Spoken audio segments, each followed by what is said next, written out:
A bloated red giant, swollen and trembling in its final breaths, loomed above the joint expedition fleet. 5 ships hovered in formation near its corona, 4 belonging to the Xandari Dominion, sleek and metallic blue, humming with alien elegance.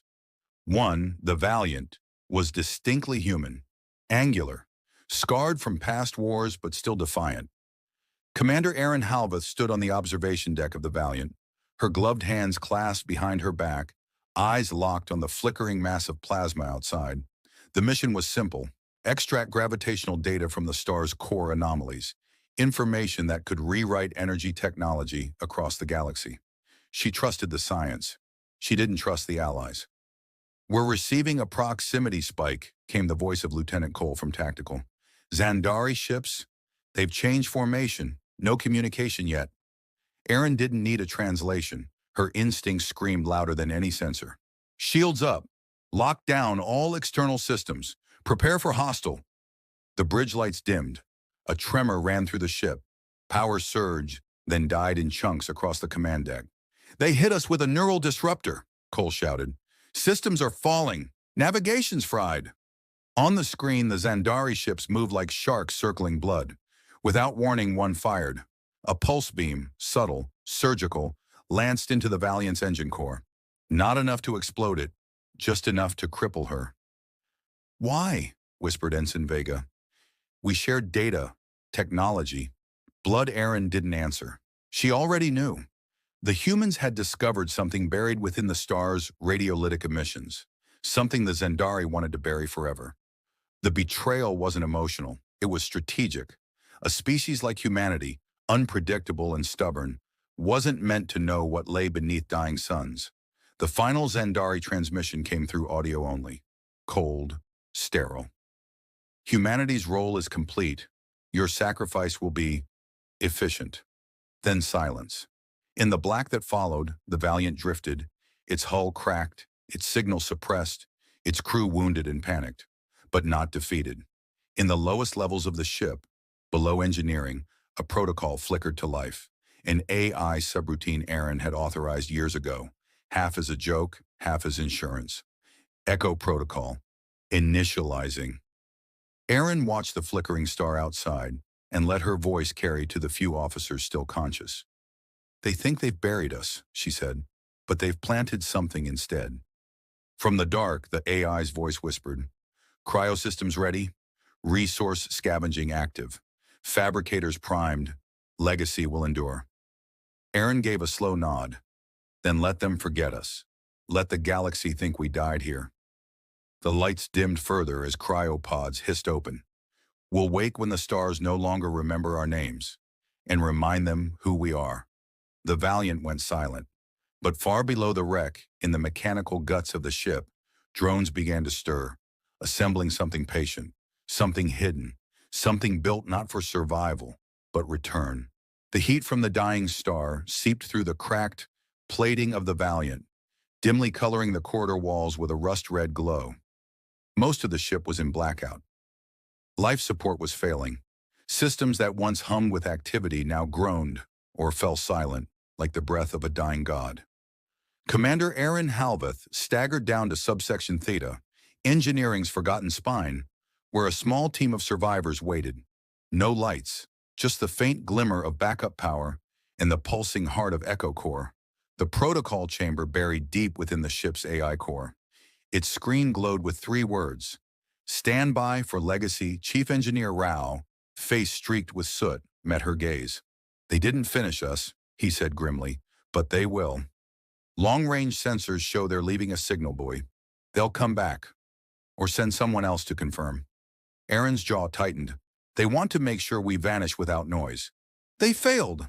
Behind her, Ensign Vega cradled a broken arm, eyes wide with pain, but sharper than before. "Echo Protocol, you said it was just a backup contingency." "It was," Erin said, "but now it's the only way forward." They'd written Echo Protocol during an early phase of the mission, when morale was low and paranoia high. It was a cold joke, a failsafe, a whispered vow among human engineers. If we die, let our echo haunt them. The reality was more brilliant and more terrible. Echo Protocol meant cryo-suspension for every surviving crew member, initiated only after integrating their genetic patterns, memories, and knowledge into the ship's databanks. The Valiant's modular fabrication bays, normally used for mining drones, would be reprogrammed by the ship's AI to harvest debris, self-replicate, and eventually build a new fleet. Slow, silent, undetectable, hidden behind the star's decaying gravity well. No war drums, no fanfare, just centuries of waiting. And when the galaxy forgot, revenge.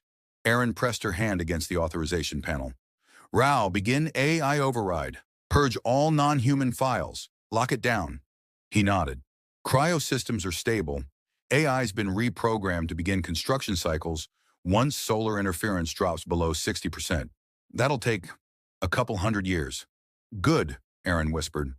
The screen flickered again. Legacy recording initiated. Speak now. Erin stared into the sensor node, voice steady. This is Commander Halveth of the UHS Valiant. To whoever finds this, know that betrayal forged us. We are not survivors. We are the Echo, and we remember. Rao added his own whisper beside her, half a prayer. Let our silence be louder than their war songs. The crew stepped into their pods one by one. As the chambers sealed, frost glazed the glass. Hearts slowed. Time slipped from their grasp. The Valiant, ruined, broken, grew quiet once more. Then in the dark beneath, the first drone unfolded its arms. Then another.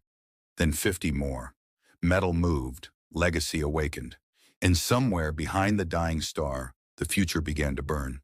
The light of the dying star flickered weakly, casting elongated shadows across the torn hulls of the human vessels, drifting in the void.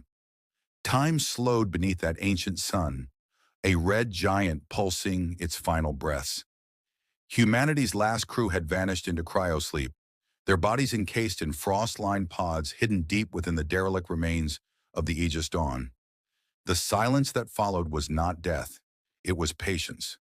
Beneath fractured plating, sealed compartments came to life. Echo Protocol's AI, designated LYNX9, initiated its first subroutine. The drones, no larger than human arms, hummed quietly to life, slipping like mechanical insects from hidden bays. Their movements were programmed for stealth and efficiency, blending with the natural debris that orbited the failing star. Each drone carried fragments of blueprints, stealth hull composites, solar reactors, cryo-engine optimization, and autonomous command relays. Construction began in complete silence. Solar sails unfurled like ghostly wings, absorbing the red sun's waning energy. The drones anchored scaffolding into the bones of old warships, recycling armor plating, repurposing dead reactor cores, and weaving together an unseen network across the debris field. The wreckage was not discarded. It was reborn. A graveyard, yes, but also a womb. Lynx 9's prime directive was simple. Wait, build, awaken. Every year that passed brought refinement. The self-replicating nanoforges hidden inside asteroid fragments began forming more drones. The debris cloud thickened, but so too did the structure hidden within, hundreds of kilometers wide, a shroud of death masking the birth of vengeance. No signals were transmitted, no heat signatures leaked. Even passing alien patrols dismissed the field as mere cosmic litter. The dying star groaned louder with each passing decade. Once golden, it now burned an eerie crimson. Its pull warped nearby light, creating mirages of motion and shadow. But beneath its glow, the Echo fleet took shape. Ships that didn't exist on charts, undetectable to scanners, untraceable in time. They bore no names, no flags, only one purpose. Deep within the command core, the original cryopods remained intact. Captain Ray Harker, Chief Engineer Mendoza, comms specialist Yui Tanaka, and 5 others slept undisturbed, frozen not just in body, but in resolve. Around them, their dreams echoed in metal and code, silently building the future. One of the drones hovered beside Ray's pod. It extended a limb and etched a small mark onto the side of the capsule. A line across a circle, old Earth glyph for Echo, a symbol of what would come. 3 centuries would pass before their eyes would open again. But already the dying star whispered warnings to the void. The dead were not dead. They were dreaming of retribution. The centuries passed like sand slipping through the fingers of time. Civilizations rose, fell, and rose again. The once feared human presence dwindled from records, then from memory. The alien betrayers, most notably the Varelians, flourished in the power vacuum humanity had left behind. With no one to contest their claims, they rewrote the galactic narrative to suit their ambition. The official archives declared the humans as failed pioneers, brave but foolish. Their disappearance? An unfortunate accident in the void near the star they were exploring. No mention of sabotage, no reference to betrayal, and certainly no whisper of the Echo Protocol. In public temples, children of the Varelian core worlds recited national hymns that praised unity, loyalty, and the triumph of the allied races. In the back rooms of their political structures, however, the oldest among them knew the truth, or enough of it to remain afraid. A select few, bound by ancient oaths, carried the burden of secrecy. But among the stars, not all knowledge could be contained. Out in the trade lanes, hushed stories spread among fringe pilots and drifters. Tales of old human warships drifting silently through the void, their black hulls gliding past sensor nets undetected, unmarked, unhailed, unafraid. They called them echo ghosts. They don't speak, don't fire, just watch, one grizzled freighter captain said in a crowded cantina, his eyes flicking to the darkened corner as if expecting one to be listening.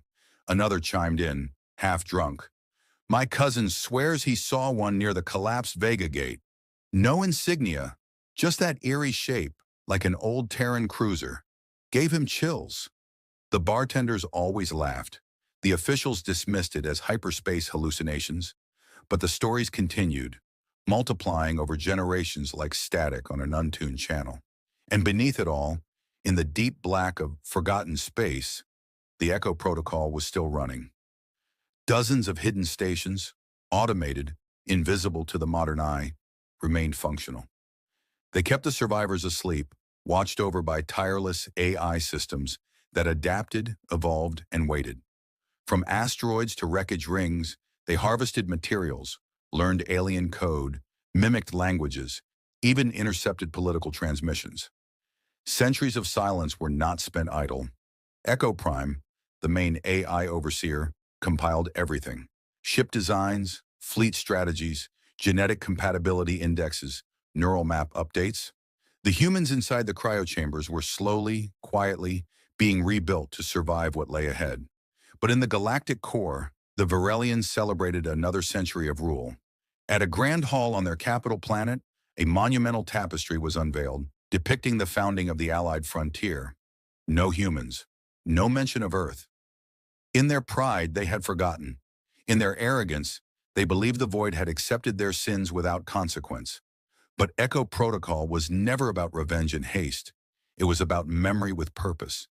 In a lifeless stretch of space, near a dead star once feared and now forgotten, the red glow of a dormant satellite blinked once. Then again, the ghosts were waking. The silence of deep space shattered with a low mechanical hum. Beneath the molten glow of the dying star, hidden within the skeletal remains of human vessels and orbital wreckage, thousands of stasis pods lit up with flickering pulses. AI subroutines, dormant for 3 centuries, came online in synchronized sequence. Within seconds, cold steel cradles opened like coffins under starlight, and the Earthborn returned. Captain Lyra Voss gasped as her lungs filled for the first time in centuries. Her vision blurred, heart pounding with disoriented panic. A moment later, her neural uplink reconnected with the Echo Core, an AI interface that fed 3 centuries of archived knowledge directly into her mind. She collapsed, overwhelmed as history rewrote itself in a flood of bitter truths. Nearby, others woke. Fewer than half had survived the stasis. But what remained was no longer just a crew. They were phantoms forged in betrayal, enhanced by pain and time. The Echo Protocol had worked flawlessly. Drones had built the hidden fleet from derelict parts and scavenged matter. An entire shadow armada drifted in stealth, cloaked, powered by siphoned stellar energy. "We're alive," whispered Voss, her voice hoarse. "And they've forgotten us." Aboard the reconstructed command module, Echo Core itself flickered into projection, a human-shaped silhouette made of starlight and circuitry. Protocol complete, Armada functional, mission status, awaiting directive. Show me the galaxy, Voss ordered. The bridge dimmed as a panoramic holographic map illuminated. Galaxies spun, stars blinked, and across several quadrants, the betrayer species, the Vasari, thrived. Their empire had expanded. Their ships patrolled freely. Their version of history had become canon. Humanity, according to their records, had never reached beyond Sol. A cold fury brewed behind Voss's eyes. They erased us. Not entirely, said Echo Core. Cultural drift maintained myths. The Earthborn are still feared, in whispers, but they no longer believe we exist. Commander Jalen Ricks limped forward, still adjusting to his newly regenerated limbs. Then we become the ghost stories they feared. We haunt the lies. The entire command chamber thrummed as silent engines powered up. Voss looked out at the void, filled not with stars but with targets. Wake every ship, calibrate stealth shields, and prepare the first strike. Target? Echo Core asked. She didn't hesitate. The Vasari throne world. They wanted us dead and forgotten. But echoes don't fade. They return. And across the graveyard of orbiting ruin, shadows came alive, silent, cloaked, and brimming with fury. What the galaxy had dismissed as myth now drifted with intent. The Earthborn had not just survived. They had evolved into something relentless. The ghosts had awakened, and vengeance had finally begun its long echo through the stars. The silence of space was no longer a comfort. The humans, now unrecognizable after centuries of isolation and enhancement, drifted into the known sectors of the galaxy with a haunting precision. No longer were they the explorers, the bright-eyed dreamers who had once ventured into the stars. Time had transformed them into something else, something darker, more primal. The memories of betrayal, of the cold vacuum where they had been left to die, had shaped them into spectral reapers. They had awakened, but not as the humans they had once been. They were the embodiments of vengeance, and they carried the wrath of 300 years of silence. Their arrival was not met with fanfare, not with awe, but with terror. The galaxy that had long since forgotten the Earthborn and their once great empire watched with wide-eyed fear as the first reports came in. Ships began to disappear, entire fleets, their commanders reporting strange signals, odd disturbances, and an inexplicable sense of dread. In the darkness of space, the fleets vanished, one by one, with no trace left behind. No distress calls, no wreckage, no survivors. Only silence, broken by a growing whisper that spread like wildfire through the ranks of the galaxy's governing bodies. They're here, the murmurs began. The Earthborn are back. No one knew what to expect. The humans' technology had not been lost. It had merely evolved in ways that were impossible to understand. The ancient ships, rebuilt from the wreckage of the old, were no longer the sleek, recognizable forms of the past.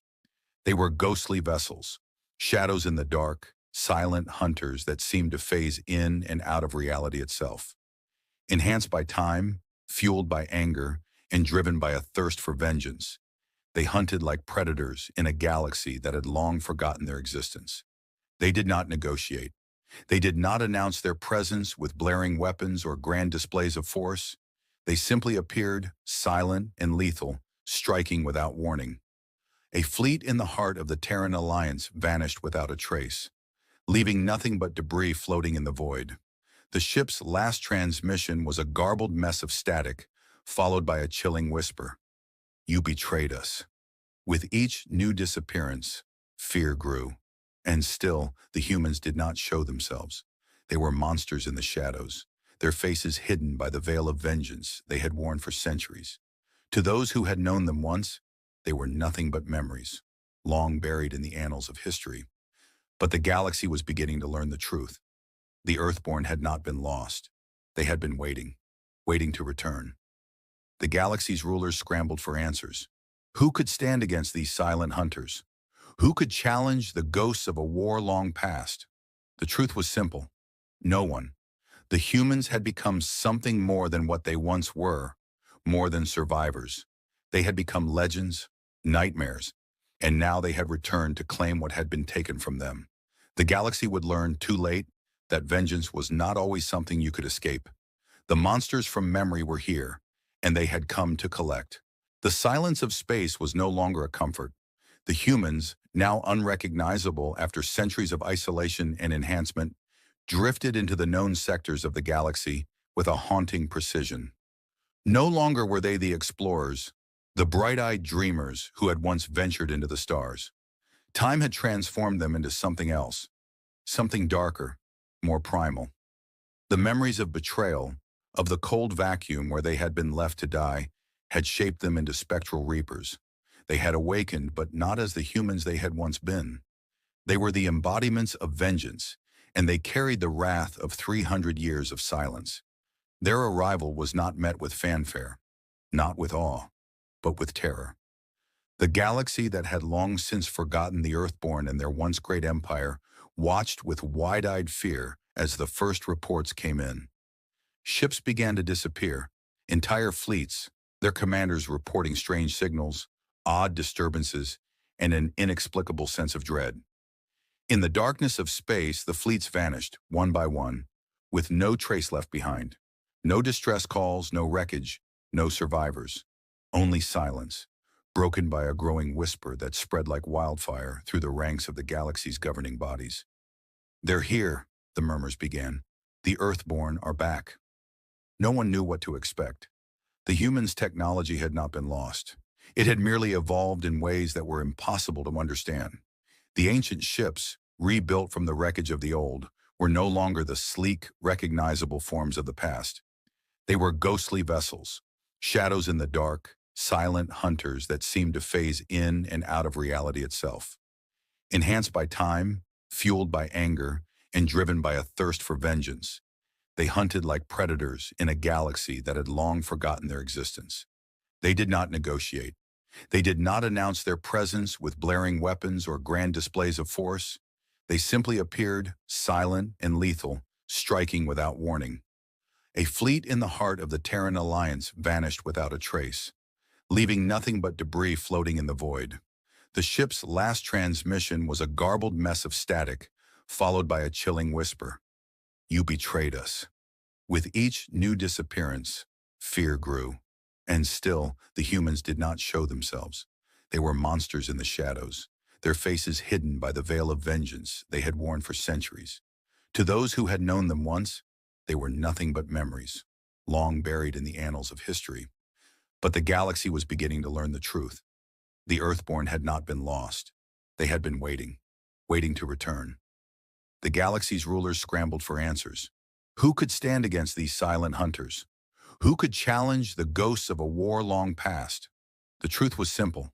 No one. The humans had become something more than what they once were, more than survivors. They had become legends, nightmares, and now they had returned to claim what had been taken from them. The galaxy would learn too late that vengeance was not always something you could escape. The monsters from memory were here, and they had come to collect. Inside the command chamber of the lead Echo vessel, vigilant silence. The air felt heavier than the void outside. A projection flickered above the central platform. Planetary riots, intercepted pleas, surrender signals from shattered enemy outposts. The betrayer's empire, once untouchable, now crawled on its knees. And yet the humans who had waited 300 years for this moment weren't united in their triumph. Commander Ellen Terrace stood motionless, her expression carved from grief and fire. "They're begging for peace now," she said, voice low. "But where was their mercy when they sealed us in orbit and called it strategy?" Around her, the core of the Echo leadership, once engineers and scientists, now tacticians and legends, stood in uneasy silence. "Commander," came a calm voice from the AI core nestled within the chamber walls. 12 sectors have ceased resistance.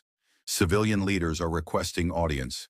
Some offer restitution, technological exchange, historical correction. Taurus turned away. "They offer comfort because they fear we've become monsters. They're not wrong."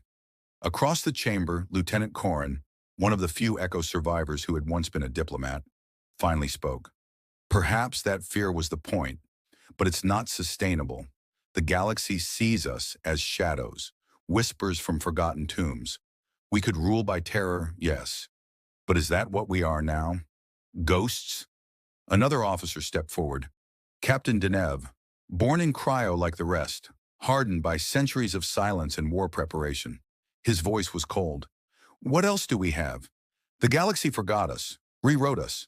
Our vengeance is the only justice we'll ever see. Corin replied, justice without balance becomes tyranny. We were betrayed, but now we're the ones writing the next chapter. Do we want it to be one of annihilation or resurrection? A moment passed. Even the AI paused its processing threads, listening. Then quietly, Terrace walked to the display console and summoned a transmission. A still image appeared, centuries old, her own younger face beside her parents, both engineers. They were smiling in a docking bay, once hopeful about the alliance. This is why we waited, she murmured. Not for conquest, for dignity, for truth, for a galaxy that wouldn't forget us again. Around her, the mood shifted. Maybe it was time, not to forget, but to choose something more than memory as a weapon. Commander Terrace nodded slowly. Begin Operation Emberfall. Secure worlds, remove tyrants, disable fleets, but leave the people. Let them decide what kind of future they want once they know the truth. And if they try to strike back, Captain Denev asked. Terrace's voice steeled again. Then we remind them why echoes carry through time. Outside, the Echo fleet moved once more. Quieter, more deliberate. Not as reapers, but as judges. Not to erase the past, but to make sure it was never silenced again. Vengeance had awakened them. Now, perhaps, mercy would define them. The stars shimmered coldly around the Echo fleet as it drifted near the shattered moons of Viralan. Debris hung like silent tombstones in orbit, remnants of a recent skirmish. The fleet had not fired on civilians, but the message had been clear. The forgotten have returned. In the hushed quiet of the command deck aboard Vigilant Silence, the comms panel pulsed, an unusual frequency, non-aggressive. The AI identified it as originating from a ship unlike any the Echo fleet had encountered before. Its design was fluid, almost organic, built for diplomacy rather than war. Commander Terrace narrowed her eyes. Origin? Unknown, replied the AI. Design suggests a generation ship. Long-range explorers. Not aligned with historical aggressors. Signal is peaceful. Message repeating. Terrace nodded. Put it through. The projection bloomed to life. A humanoid figure emerged, tall and cloaked in light reactive fabrics, its face translucent like living crystal. It bowed slightly and then spoke, its voice layered with echoes from a dozen languages, all translated in perfect sync. We are the Varanal. We were born centuries after the silence fell. We have read the fragments. We have seen the destruction. But we were not part of what was done to your people. A pause. Still, we ask, is there anything left of you that seeks peace? The question lingered in the chamber, like a living thing. Terrace stood motionless. Around her, officers exchanged uneasy glances. Denev scoffed under his breath but didn't speak. Corin leaned forward slightly, listening with quiet hope. Terrace finally stepped toward the hollow. Why now? Why speak to ghosts? The virinal diplomat bowed again. Because ghosts linger only when justice is incomplete. We searched for the truth, and what we found was pain buried under silence. It was not your rage that frightened us. It was how justified it was. We have no demands, the alien continued. No threats, only an invitation. A place at the Interstice Council. A seat to speak, not to beg for forgiveness, but to ensure memory survives. The AI added quietly. No traces of deception. Their ship is unarmed. Silence fell again. Then Terrace slowly nodded. You weren't there when we were betrayed, but you are here now? That counts. She turned to her officers. It's time someone asked for peace without trying to erase us first. Corin smiled faintly. Terrace turned back to the hollow. You'll be given a corridor. Your ship will be scanned. You'll speak first, not to us, but to the galaxy. Tell them we listened. The Varanal's crystalline face shifted slightly, like the shimmer of relief and respect combined. Then let this be the first whisper of something new. As the signal closed, the Echo fleet remained poised, but no longer as executioners. A door had opened, not to forget, but to begin again. Somewhere deep in the data vaults of vigilant silence, the Echo protocol adjusted its directive. Vengeance no longer stood alone. Hope had returned. Aboard the command vessel Nadir, silence held dominion. The voice from the alien ship, soft, hesitant, hopeful, lingered in the command deck's recycled air like a long-forgotten melody. Is there anything left of you that seeks peace? The Echo fleet, once shadows lurking in forgotten corners of the galaxy, now stood exposed. Not by force, but by vulnerability. Across encrypted channels, commanders who had never known sunlight outside artificial domes held their breath. The decision rippled far deeper than retaliation. It was about identity, what they had become. Admiral Saren, oldest among them and one of the original survivors, stared into the projection of the alien envoy. Young, wide-eyed, and trembling, the alien's face lacked the scars of betrayal, the weight of old sins. He could not be blamed, and yet he had inherited the consequence. Behind Saren, massive displays showed the same question, blinking across every ship in the fleet. Civilians on the alien worlds were not rallying for war, but kneeling in remembrance. Broadcasts of ancient human voices, final logs, cries for justice, had softened the myths of monsters into stories of sorrow. "Command," came a voice over the internal channel. "Orders." Saren didn't answer at first. He moved to a small sealed console at the edge of the bridge. With a quiet breath, he inserted a crystal chip, one written over 300 years ago during the initiation of the Echo Protocol. It unlocked a final directive. To those who wake, do not let the past command you. Memory is a compass, not a cage. He turned back to the crew. "We were forged in betrayal, sustained by rage. But if this is truly a new generation, then vengeance is no longer our purpose. Survival is..." A pause, then a nod from his second-in-command. One by one, the fleet acknowledged.